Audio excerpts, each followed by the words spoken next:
So she asked, "Who will help me plant these grains of wheat?" "Not I," quacked the duck.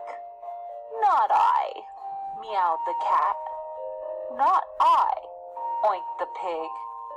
"Then I will do it myself," clucked the little red hen.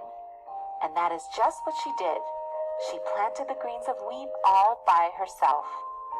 Every day, she checked to see how the wheat plants were growing. She pulled the weeds around them to give the wheat room to grow. By the end of the summer, those seeds of wheat had sprouted. Not only had they sprouted, they had grown into tall stalks of ripening golden grain. At long last, the stalks of wheat were ripe, and the wheat grain was ready to be harvested. The little red hen looked excitedly at the field of golden wheat. The little red hen asked, "Who will help me cut the wheat?" "Not I," quacked the duck. "Not I," meowed the cat. "Not I," oinked the pig.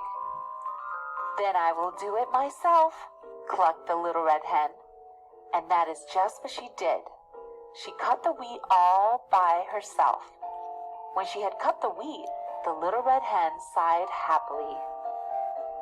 Then she asked, "Who will help me grind this wheat into flour?"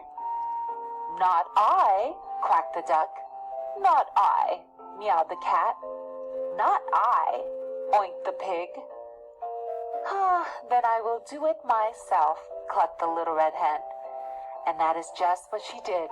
She ground the wheat all by herself. When the wheat had been ground into flour, the little red hen clucked cheerfully.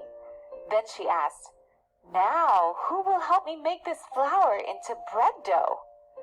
"Not I," quacked the duck. "Not I," meowed the cat. "Not I," oinked the pig. "Then I will do it myself," clucked the little red hen. And that is just what she did. She made the flour into bread dough all by herself. When she mixed the dough, the little red hen joyfully fluffed up her feathers. Then she asked, "Who will help me bake the bread?" "Not I," quacked the duck.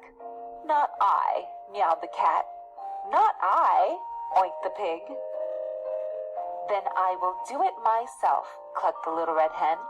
And that is just what she did. And so, all by herself, the little red hen baked a fine loaf of bread. As the bread cooked, wonderful smells rose up into the air. The smells were so good that the animals could almost taste the bread. "Now," she said, "who will help me eat the bread?" "I will," quacked the duck. "I will," meowed the cat. "I will," oinked the pig. "Aha!" clucked the little red hen. "No, you will not." On the next slide, you are going to summarize the middle of this fable. Be sure to include what events happen to the characters and what is the climax of the story. Remember, the climax is the turning point in the story.